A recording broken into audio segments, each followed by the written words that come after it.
Hello friend, good morning, welcome to our blog. আজকে অনেক দিন পরে একটা নতুন ব্লগ নিয়ে চলে এসেছি। ব্লগটা সম্পূর্ণ অন্যরকম, রান্নাঘর নিয়ে।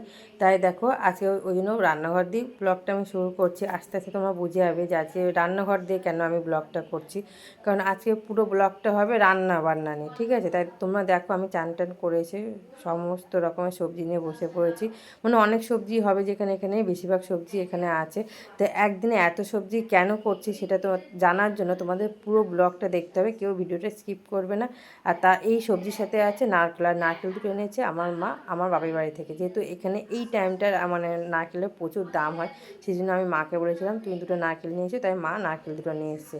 এইবার দেখো তুমি কত রকমের সবজি আমি এখানে কাটাকুটি করেছি। এখানে তোমরা কমেন্ট করে বলবে, ঠিক আছে, কত রকমের সবজি আছে। চাল ভিজিয়ে রেখেছি, আর নারকেল দুটো দেখো কত সুন্দর হয়েছে, নারকেল দুটো পুরো আছে।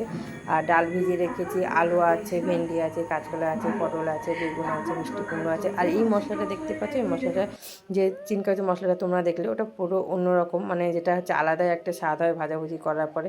তো তোমরা বুঝতেই পারলে। তাহলে আমি ব্রহ্মাকে পুজো করছি, মানে আজকের ব্লগটা কিনে হবে, আজকের ব্লগটা হবে রান্না পুজো নিয়ে। তাহলে এতক্ষণ পরে তোমরা বুঝতে পারলে, তাই ব্লগটা পুরো দেখবে। তাই প্রথমেই চান টান করে দোকান, যেহেতু আমি দোকানে গেছিলাম, দোকানে রুটি করতে দিন তোমাদের বলা হয়নি, রুটি করতে গেছিলাম। আমাদের প্রত্যেক দিন বিকেলে আমাকে রুটি করতে যেতে হয়, তাই জন্য আমি সবজিগুলো কাটাকুটি করে রেখে গিয়েছিলাম। আর এসে সবজিগুলো ধুয়ে সন্ধে মানে চান টান করে সন্ধে দিয়ে তারপর আমি রান্না করতে বসে পড়লাম। তারপর আমার রান্না বান্না এখন মোটামুটি রাত 11-12 মতো রান্না করতে হবে। তাই এদিকে আমি ভাজাভুজি করছি, আর এদিকে আমি ডাল সেদ্ধ বসিয়ে দিয়েছি। বাদবাকি কিছুই হয়নি, কারণ আজকে অনেকটা দেরি হয়ে গেছে। রান্না করতে করতে একটা ঘটনা ঘটে গেছে। রান্না করতে করতে হঠাৎ কারেন্টটা চলে গিয়েছিল। আর কারেন্টটা যাবে না যাবে, আশেপাশে কোথাও যায়নি, আমাদের ফ্ল্যাটে শুধু গিয়েছিল। সেই জন্য আমার অনেকটা দেরি হয়ে গেছে। আর আমাদের একটা নিয়ম আছে, আমি শুনেছি, আমি শ্বশুরবাড়ি থেকে জবে থেকে রান্না পুজোয় রান্নাবান্না করে আসছি, মানে আমি আর শাশুড়ি এতদিন একসাথেই করতাম। সে ওটা অনেক হিস্ট্রি, তোমাদের বলতে গেলে অনেক মানে দেরি হয়ে যাবে। তাই রান্না পুজোর দিনই বলে মানে কারেন্ট যেতে হবে, এটা আমার শ্বশুর আমাকে বলতো। কিন্তু আজকে কারেন্টটা গেছিলো আশেপাশে কোথাও জানি, শুধুমাত্র আমাদের ফ্ল্যাটেই গিয়েছিলো। তাই মোটামুটি আমার রান্নাবান্না হয়ে গেল। এখন হচ্ছে তোমরা দেখতে পাচ্ছ, এটা হচ্ছে একটা নিয়ম।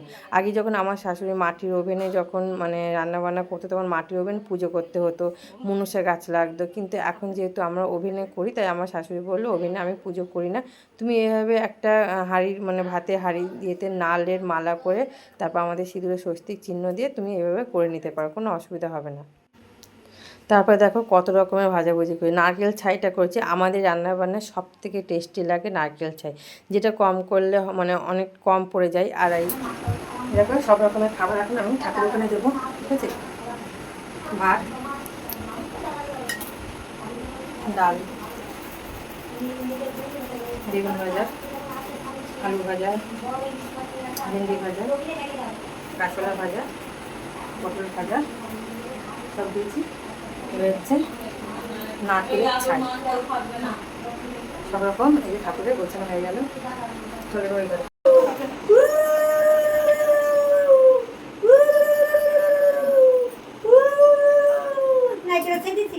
সব দিয়েছি।